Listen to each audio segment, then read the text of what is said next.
আমি মদিনায় যাইতাম। আরে একটা উড়াল দিয়া আমি মদিনায় যাইতাম।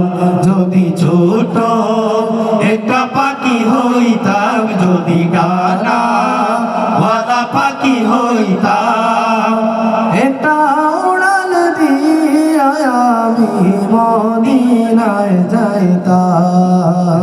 আরে একটা উড়াল দিয়া আমি মদিনায় যাইতাম। এদিকে সেদিকে ঘুরে বেড়াইতাম মেলিয়া ডানা, যেথায় পড়েছিল নবীর কদমখানা। এদিকে সেদিকে ঘুরে বেড়াইতাম মেলিয়া ডানা, যেথায় পড়েছিল নবীর কদমখানা।